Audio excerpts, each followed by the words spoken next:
All this week, I have heard the use of the word sacrifice when it comes to the doctor's plight. Sacrifice, an act of slaughtering an animal or surrendering a possession as an offering to a deity. To give up something for the sake of other considerations. Isn't it an interesting thing to ask of doctors? Give up something as basic as their salaries for the sake of other considerations? Which considerations? Whose considerations? Pray tell. What is most heartbreaking is the fact that no one, absolutely no one, seems to own the issue and deal with it decisively.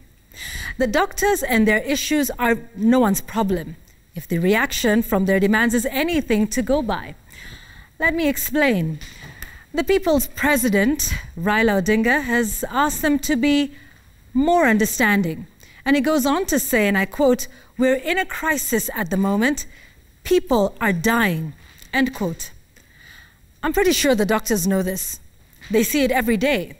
Most of those dying do so in their care. In fact, the doctors themselves are dying. So it was ironic that he asks them to be more understanding on the very same day, by the way, that they called off their strike notice for another 14 days to allow more dialogue. That would count as understanding, no? Also ironic is that he informs the doctors that people are dying on the very same day that their colleague, Dr. Magusu, died. The former Prime Minister also added that, and I quote, "Doctors themselves took an oath to protect life," end quote.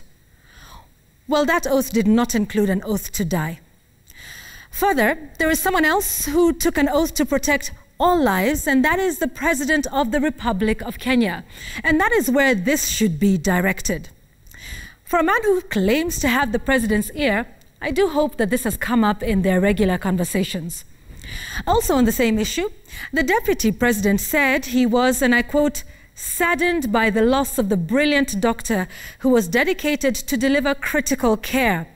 He also goes on to say that, and I quote, "his death is a demonstration that we must deploy all our energies to protect and save our heroes at the front line," end quote.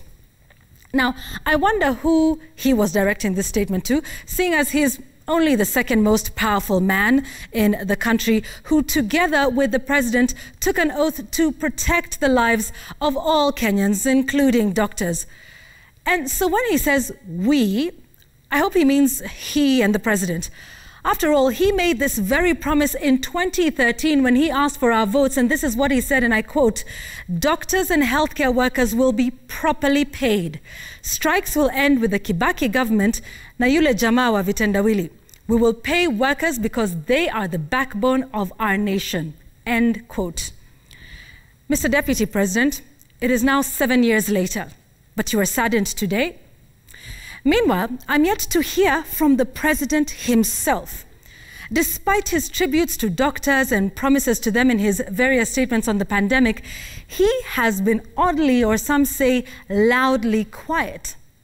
And the Council of Governors, in a statement today, thankfully admits that there is a problem, that some healthcare workers have not received their dues for October, November, and now December, amounting to 60 billion shillings, but it still asks them to understand the prevailing circumstances. And then there was talk of, well, it's not all counties, it's just some, also ask the national government as well. Worse still, one of them, Governor Sospita Ojamong of Busia County, asked the doctors to wait for BBI first. Meanwhile, I'm sure he himself is not waiting for BBI. He's continued to receive his salary and all benefits therein. Ladies and gentlemen, doctors take oaths to save lives. But who takes the oath to save theirs? All those who have the mandate, in fact, to actively seek it at the ballot, are passing the ball from one person or institution to the next like it is one hot potato. In some instances, they're just met with sheer silence.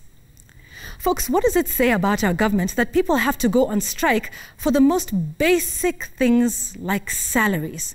I mean, they have to protest to be paid their honestly hard-earned dues? Please let us not ask doctors to sacrifice what we ourselves would not be willing to. And that is my take tonight.